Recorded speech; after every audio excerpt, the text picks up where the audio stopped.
Fronteros en América, la caballería española ante apaches y comanches. Bueno, poco conocido este episodio, como es poco conocida nuestra presencia o la extensión de nuestra presencia en lo que hoy son los Estados Unidos.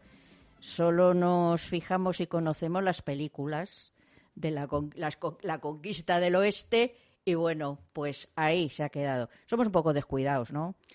Yo creo que sí, somos un poco descuidados. Bueno. Pues mira, la historia del libro, vamos a empezar poco a poco. Sí, tú cuéntanos a ver la historia un poquito, quiénes eran estos fronteros. Sí, bueno, fronteros es aquel soldado que hace frente al enemigo. La palabra frontera viene de la superficie, el terreno donde están los fronteros, ¿no? Ya actualmente son líneas y unos mojones y las fronteras están delimitadas, pero antiguamente, a lo largo de la historia, la frontera donde pisaban los fronteros era un terreno muy amplio que daba lugar a avances, retrocesos de unos y de otros. Pero bueno, vamos al tema que nos ocupa, porque la palabra frontero lo que es el origen de una trilogía de novela que he iniciado con esta, ¿no? Con Fronteros en América. Y la inicié en el 2018, presentando una de mis novelas en Valladolid. Conocí a un compañero, Mariano Alonso Baquier, que había hecho una tesis doctoral sobre este tema, sobre la guerra con los apaches y comanches en Nueva España. A mí todo aquello me sonaba un poco porque en el ejército hay cierta cultura sobre los dragones de cuera. Los dragones de cuera, que están representados en la tapa del libro, pues eran soldados de caballería a la forma clásica de los americanos del oeste, perdona que te lo diga así, pero 100 años antes. Entonces, llevaban lanzas y eran hombres con sus fusiles, con sus pistolas, sus lanzas, sus caballos. Tenían muchos caballos y esa cultura sí que la tenemos los militares. Pero realmente lo que ocurrió en esta lucha con apaches y comanches no teníamos ni idea. Entonces, a través de esta tesis doctoral y otros estudios que me proporcionó un buen amigo, Alberto Ruiz de Oña, sobre la Fundación Bernardo de Gálvez. Esta Fundación Bernardo de Gálvez y Gallardo está en Málaga y la patrocinan sus descendientes y tiene una riqueza cultural tremenda. Tiene grandes contactos en América, de toda la experiencia vivida por la familia Gálvez, no solo de Bernardo, sino de los tres Gálvez fueron los principales, José, Matías y Bernardo. Entonces me proporcionó mucha información de allí, escrita por mexicanos, estadounidenses, etcétera. Y sobre eso pues empecé a tejer la madeja, ¿no? Y esto empezó en el 18 y lo acabé 3 años después, a final del 20, en plena pandemia. Y luego empezó el reescribir, el releer, las revisiones y tal, hasta hoy que ha salido, ¿no? El otro proceso. Entonces, este libro, ¿qué es lo que es? Sobre todo para mí fue como un calambrazo, ¿no? Porque mi generación y muchos de nuestra generación, pues hemos jugado a indios y americanos, ¿eh? Yo recuerdo mi col con los pistones aquellos que se encasquillaba, etcétera, ¿no? Y las películas de Víctor Mature, de John Wayne, de Gary Cooper. Ha sido una cultura que hemos asimilado. O ha entrado por nuestros poros, nos guste o no, no había otra cosa. Entonces, cuando descubrí que esto del western, el Far West, lo descubrimos los españoles 100 años antes, precisamente contra esos apaches y comanches, pues aquello, la verdad que me motivó bastante para meterme en el tema. Y es que, conforme te vas metiendo, cada vez se me presenta más una frase que es esa de las comparaciones son odiosas. Y lo son. Y lo son. Y lo son. Y lo son. Entonces, comparando lo que hicieron los soldados, colonos también, y aquellos ciudadanos españoles de Nueva España, 100 años antes que los americanos, te das cuenta de lo que fue aquello. Y al final, lo que hicieron los norteamericanos, los anglosajones, liderados por uno de sus grandes líderes, padres de la patria, Abraham Lincoln, en su época, en la época de Abraham Lincoln, decía, el mejor indio es el indio muerto. Bien, pues consiguió el gran triunfo de Abraham Lincoln, es reducir la población autóctona del territorio que pertenecía a los Estados Unidos de 1 millón a 250.000. O O sea, se cargó 3/4 de la población india. Gran padre de la patria. Bueno, pues la conquista del oeste es una gran gesta mundial. Sin embargo, la colonización española, como todos sabemos, fue un magnicidio, ¿eh? Y así, Sí. y así aparece. Y así, desgraciadamente, nos lo quieren representar. Y muchos españoles se lo han creído. Y muchos españoles se lo han creído. A dos personajes de esta novela, Fray Junípero Serra, que fue un franciscano que en California fue de los que creó San Francisco, hizo una cadena de más de 30 y tantas misiones, con 4 franciscanos andando y colonizando aquello, o Juan Bautista de Anza, que fue un militar, que gracias a él se consiguió todo lo que vamos a ver en la novela, ¿no? Entonces ese es el gran contraste. Ves lo que hicieron los españoles 100 años antes y lo que hicieron los americanos luego, y dices, pero bueno, ¿esto qué es? ¿Por qué encima se nos acusa de ese magnicidio y ellos de la gran gesta de los americanos? Aquí viene este cuento de la leyenda negra, ¿no? Leyenda negra que, bueno, y la pongo de manifiesto. Hace poco también, aparte de los escritores que están escribiendo sobre este tema, ¿no?, como Elvira Rocabarea o Marcelo Gullo, un argentino, se incorporó uno más que me ha hecho gracia, que es Alfonso Borrego. Alfonso Borrego es apache y es un descendiente del indio Jerónimo, famoso apache, ¿eh? Bueno, pues este hombre viene a decir que lo que mejor tuvieron los apaches fue la época de los españoles, ¿no? La época de los hispanos. Y eso es lo que viene a representar el libro. Nos centramos ya en la época de Carlos III, este gran rey que tuvimos, que no solo se dedicó a las finanzas o a organizar el Estado o a hacer y mejorar las ciudades como Madrid, no solo Madrid, México, Ciudad de México, Barcelona, fue un hombre que se preocupó muchísimo por el urbanismo.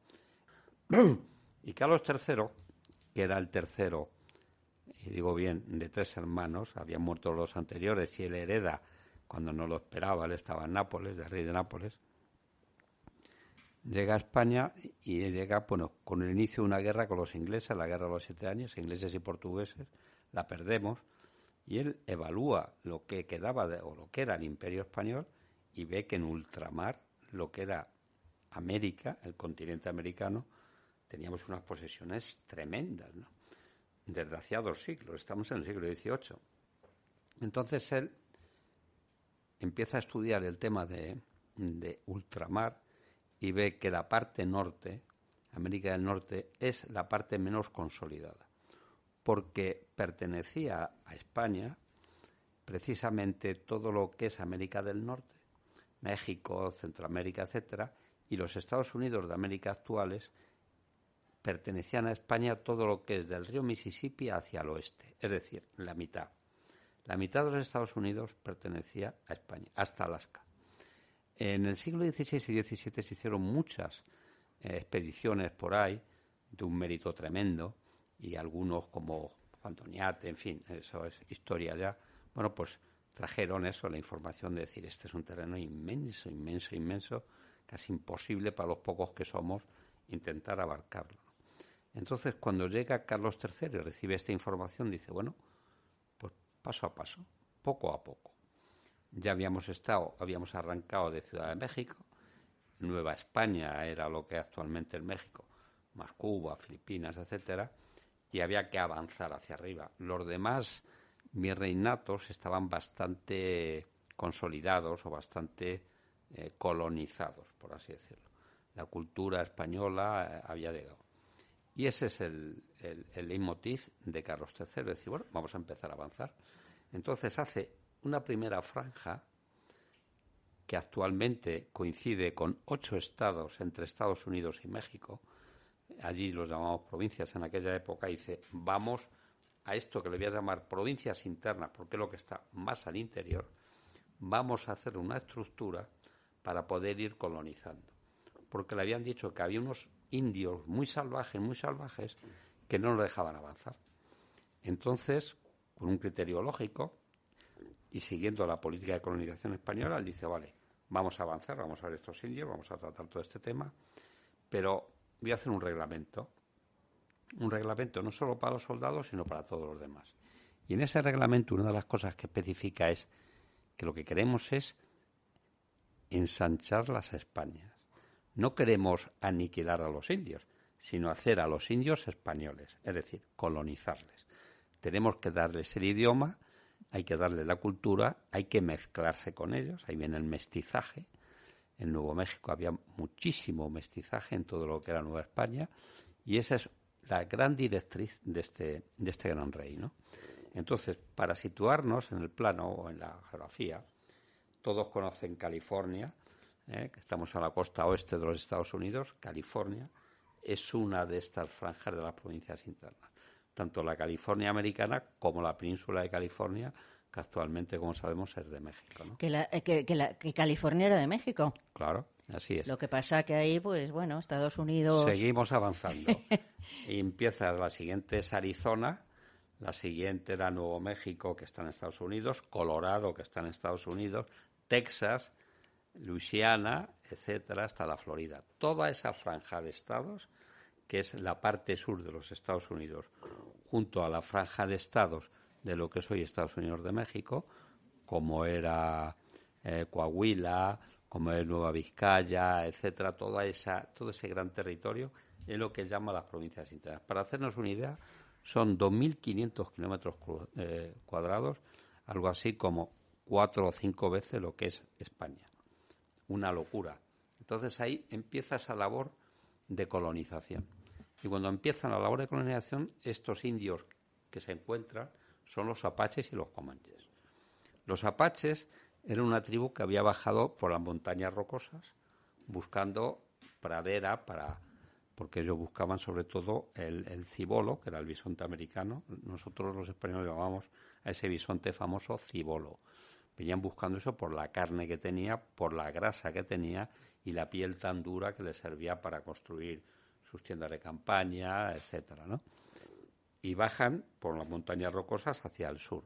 Simultáneamente, cuando llegan abajo y llegan a las praderas de Colorado, etcétera, se extienden y empiezan a buscar el famoso cibolo y los caballos, porque ahí se necesitaba el caballo para moverse. Y simultáneamente del centro de lo que es actualmente los Estados Unidos de América bajan los comanches, que es un grupo que le expulsan otros indios y exactamente igual bajan hacia el sur buscando pues pastos y comida, ¿no? Entre ellos se enfrentan y crean una especie de tapón en ese avance de españoles con colonos hacia el norte. Y entonces esa es la forma durante 20 y tantos años que tiene que desarrollar España para convencer a estos indios que realmente eran salvajes, tremendamente crueles, etcétera, para irles convenciendo. Entonces los apaches están más hacia el oeste, aunque confluyen en Nuevo México con los comanches, y los comanches más en Nuevo México y lo que es Texas, ¿no? Las Tejas llamaban en aquella época al estado de Texas. Y esa es la historia. Como poco a poco, con mucha mano izquierda, porque les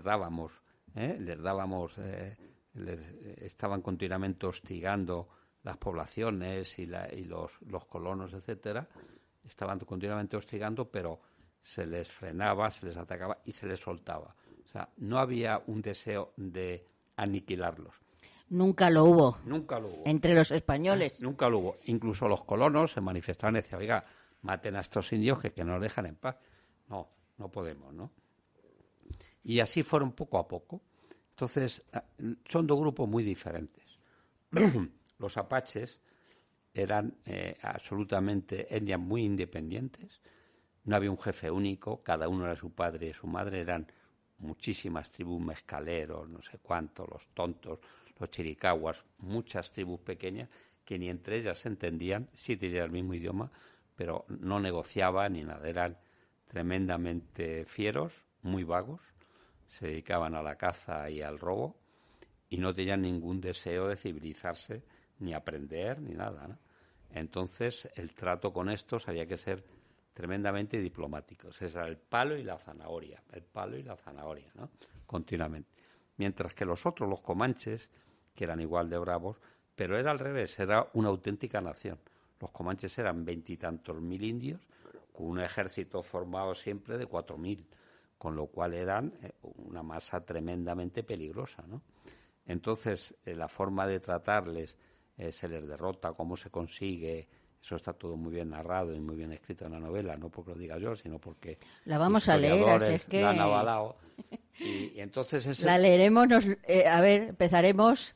Es un libro de muchas páginas, 400 páginas. 400, o sea que en un fin de semana no puede caer. No, pero bueno, en un par de fines de semana. En un par de ellos, pues sí. Se lee fácil. Porque es fácil, además, una letra fácil.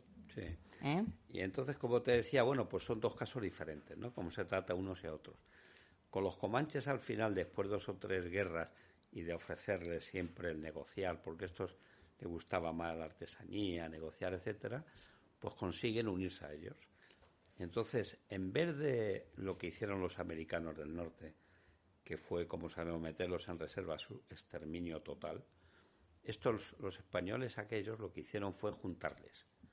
Les pegaban a ellos para que tuviesen trabajo. Les pegaban a ellos y les daban buenas tierras para que cultivasen. Les pegaban a ellos y les colonizaban. Les enseñaban el español. Al que quería le cristianizaban. Ya en la época de Carlos III no era obligatorio, ni mucho menos, hacerse católico, ¿no? O sea, que realmente era algo revolucionario en aquella época, ¿no? Y poco a poco así se fue consiguiendo. Los comanches llegó hasta tal punto de que se mezclaron con los hispanos totalmente, ¿no? Y tal fue el éxito que tuvieron que el mismo rey Carlos III les condecoró al coronel español que había hecho las paces con los comanches como al jefe comanche. Es esta imagen, el español, el jefe comanche, que ha pintado Pablo Moreno, un gran pintor, un acuarelista, pues les concede la orden de Carlos III, que es la máxima distinción todavía del Estado español, la que dan a los ministros cuando se van. Bueno, pues ellos la tuvieron. Entonces el rey, valorando esto, lo que dan a los ministros hoy se lo concedió a Ecureaecapa, que era el jefe de los comanches, y al coronel Anza, ¿no?, que era el jefe de las tropas españolas de caballería. Mientras que los otros, bueno, pues poco a poco los apaches, acercándose, viendo que era más rentable convivir con los españoles, llegó Bernardo de Gálvez y hizo unos progresos importantes, ¿no?, con la forma de tratarles. Otro gran personaje poco conocido, Bernardo de Gálvez. Bernardo de Gálvez fue virrey, solamente llegó a estar 1 año porque se murió, pero hizo una directriz impresionante, revolucionaria para la época, ¿no? Una era, hay que vender a los indios fusiles. A los apaches, por 4 tonterías, da igual, les vamos a dar fusiles. ¿Para qué? Pues para que cacen. Para ver que es mejor el fusil que el arco para cazar, van a cazar. Y ya les regularemos cuando se aficionen a cazar con esto las balas que les damos, ¿no?, las municiones. Pero evidentemente van a ver que les facilitamos cosas. Y como ellos eran grandes cazadores, el que le facilitasen del arco al fusil, pues aquello les acercó mucho, ¿no?, tremendamente a los españoles. Les dejó vender alcohol también, y se les vendía alcohol a los indios. ¿Se emborrachaban? Bueno, tampoco era malo que se emborracharan, porque por la noche ya no atacaban, por así decirlo, a los colonos, ¿no? Pero tomó medidas Bernardo de Gálvez realmente revolucionarias, al sentido de que los subordinados no lo llegaban a entender. Pero ¿cómo vamos a hacer esto? No, hay que hacerlo. ¿Qué más cosas hizo? Bueno, todo aquel que tuviese indios trabajando en sus explotaciones, una reducción fiscal tremenda.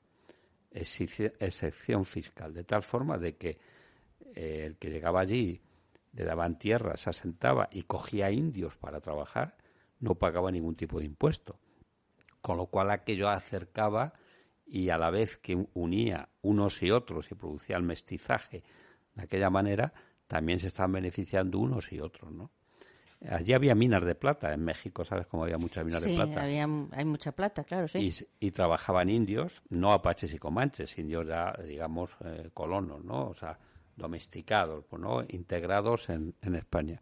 Y otra de las cosas que hicieron fue el sueldo único y el trabajo único. Eso de que los indios estuviesen en la zona más dura de la mina y tuviesen un sueldo inferior, que no lo prohibieron de una manera rajatabla. O sea, que fueron muchas medidas de carácter social. La zanahoria, a la vez que daban el palo a aquel que no se portaba bien y que se mantenía en una actitud de rebeldía, que esos fieros indios poco a poco se fueron integrando, y por eso te decía antes. Claro, se daban cuenta de que era mejor. Claro, que era mejor. Que era Entonces, mejor y que vivían claro, mejor y estaban mejor. Vivían mejor, etcétera, y por eso lo que te decía el descendiente del indio Jerónimo, él cuenta en sus conferencias, etcétera, que la época dorada de ellos fue los apaches cuando estaban los españoles, porque aprendieron todos los oficios, aprendieron el idioma, se integraron, convivieron perfectamente con los que eran hispanos, con mestizos, con todo, y fue una época feliz. Cuando nuestros hijos, los criollos, nos echaron a los que éramos procedentes de la metrópoli y llegaron a crearse estos nuevos estados, es cuando hubo el problema con los indios. Entonces, lo que jamás había hecho España, que era exterminarlos, lo hicieron ellos. Y esta es la historia, ¿eh? Sin embargo, nosotros fuimos eso, como te decía al principio, ¿no? Unos terribles genocidas, y los americanos, pues ahí están, eran los reyes del mambo, ¿no? Sí, de una manera gráfica. los héroes que venían los grandes héroes, salvar aquí a los indios, sí, y es al revés. Exacto. Es al revés, o sea, que es que no sé cómo nos creemos estas cosas y no investigamos, porque hay muchos españoles que se lo creen, sí, pero vamos, como como un dogma. Aquí y allí. Hay mucho revisionista, por así decirlo, que se equivocan y quieren, con esa teoría del presentismo, de juzgar las cosas antiguas o anteriores con la mentalidad del presente, y se equivocan de una manera radical. Nuestra historia es brillante, y lo que hicieron aquellos hombres, que ha quedado en el vacío de la ingratitud, bien merece que lo pongamos en valor, ¿no? Un reconocimiento. Exacto. Aunque sea pequeñito, pero exacto, un reconocimiento. Pero es que es asombroso, porque yo creo que pocas historias en el mundo hay tan grandes como la española. Sin duda, ninguna. Bueno, por no decir ninguna. Es el origen de la historia mundial. Creo que es la historia más grande y con una trascendencia, pues, en el mundo, además en todos los continentes. El descubrimiento de América, que eso fue todo cumbre, eso fue un acontecimiento importantísimo trascendente, importantísimo. Bueno, no hay palabras para describirlo. El descubrimiento y la colonización. Que fue una gesta de terreno por terreno de españoles que fueron allí y empezaron poco a poco el mestizaje, etcétera, etcétera. Allí hemos hecho 35 universidades. Dime, ¿qué país? ¿Los ingleses hicieron alguna universidad? Ni una. ¿Los franceses han hecho alguna universidad en alguna de las, entre comillas, colonias? ¿No? O sea, nosotros íbamos, como decía el rey Carlos III, a engrosar España, ¿no? A hacer allí españoles y aprovechando toda aquella población, integrarla, ¿no? Ese proceso integrador de Carlos III está muy bien reflejado y es realmente genial. Ya nos están poniendo sintonía y lo que tienes que decir es dónde se compra el libro. Bueno, el libro, hay una librería virtual que es El Rincón de los Curiosos, que es la que me ayuda a editarlo, y luego en Amazon. En Amazon lo tienes Amazon sin ningún problema. Y El Rincón. Y El Rincón de los Curiosos. Es una librería virtual y allí lo tienes también. Pues yo ya me llevo lectura para este fin de semana y, bueno, además una lectura que me voy aquí yo a sumergir. Y en ebook lo tienes igual en esos sitios y en más sitios, en el Corte Inglés, pues, etc. Al Corte Inglés también, y librerías en importantes. Y todo eso, sí. Bien, bueno, pues librerías importantes y Amazon y El Rincón, me has dicho, de los Curiosos. El Rincón de los Curiosos. Es una librería virtual que es muy activa. Y lo pides y automáticamente lo tienes. Te lo mandan. Perfecto. Oye, un placer y espero que la trilogía la tengas pronto, por lo menos el segundo. El segundo tardará un par de años todavía, pero bueno, ahí estamos.